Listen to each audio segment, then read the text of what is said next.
fundamentales. Casi no hay fechas, más que las indispensables, pero está dominado por la explicación razonada y por la narración.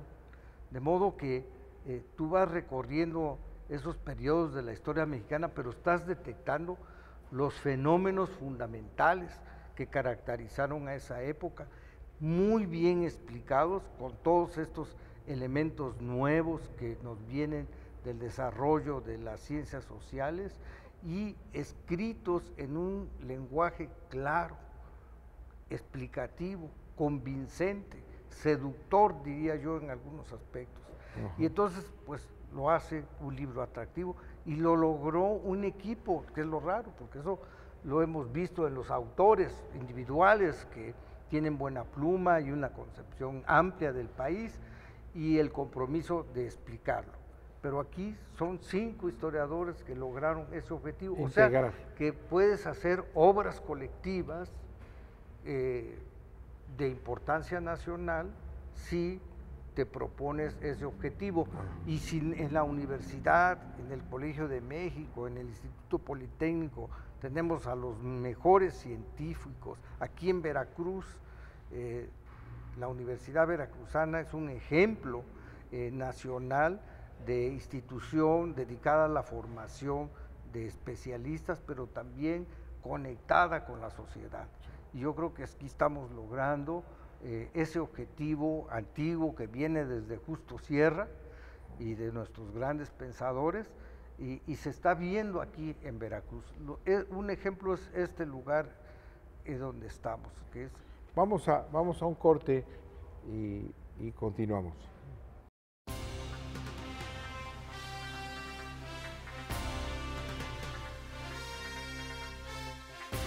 Para concluir, una reflexión sobre la vocación del historiador, sus orígenes y formación académica. Mi llegada aquí a Jalapa, yo vengo de un pueblito que tenía entonces 4,000 habitantes, Coscomatepec, ahí en la parte oriental de las faldas del volcán. Y fui a estudiar a Córdoba, en preparatoria. Mi papá era un profesor normalista, formado en la escuela cardenista.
Yo le voy a pedir a este destacadísimo historiador, Enrique Florescano, ya que ha hecho todo este trabajo y lo hemos comentado hoy, ¿qué es la historia? ¿Qué significa la historia? Vamos a decir, a ver, a los veracruzanos, ¿qué es la historia? Bueno, la historia es la formadora de las naciones, la que nos explica el origen, que es una pregunta no de políticos o de científicos, sino de todos nosotros, la gente común. Lo que pregunta un niño a su abuelo, a su padre, es ¿quiénes somos? ¿Cuáles fueron nuestros orígenes? ¿De dónde venimos? ¿Cómo llegamos a este momento de nuestro presente? Esas preguntas siguen siendo, que nacieron con Heródoto, con Polibio, en Grecia, en Roma, en la India, en China, en Mesoamérica, siguen siendo las mismas. Las mismas preguntas. De hoy, ¿no?